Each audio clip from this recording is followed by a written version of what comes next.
Come on. About to do it like this. Hi, Challenge family. This is Coach Will here, Coach Jay. Excited. We just finished week 7 of our 10-week shooting program. This past week, we focused on mid-range and long-range shots.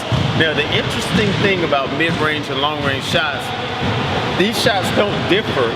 They just happen from different positions on the floor. That's right. We think there's 3 kinds of shots that you can take from mid-range and long-range. The first kind is the kind of shots you take when you just have the ball.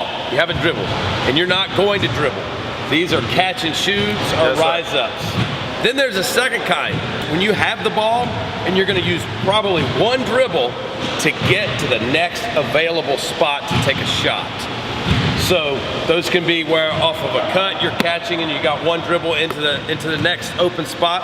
Then very underrated. You know, we have spoken in the past about, especially for young players, is reading where your next open space is and not going into a big player at the basket.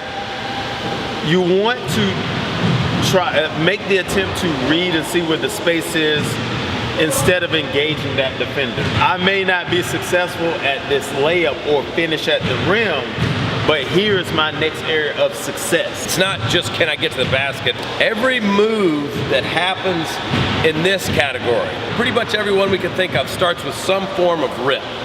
So across your body. Yes.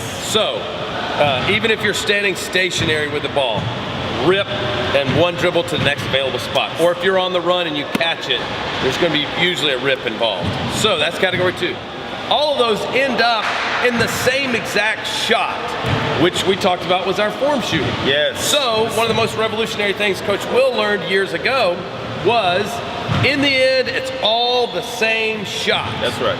It's just how you got there was different. Yep. You're either there out of a catch and shoot, you're either there out of a shot fake or a jab step, or you're there out of one dribble, or you're there out of some really good footwork and maybe a crossover. Yep. But the final thing is going to be exactly the same, which is what we practice form shooting for. That's why weeks 1, 2, and 3, you should never really abandon those. Right. Because they'll always be, at the end of the day, whether you're using footworks or fakes or whatever it is that you're using, off the dribble moves, whatever it is that you're using, you will always go to that start position. And that's what simplifies a big, complicated moment. Yeah. Is the same exact shot that you had on all the other shots, that it's a little simpler. Yeah.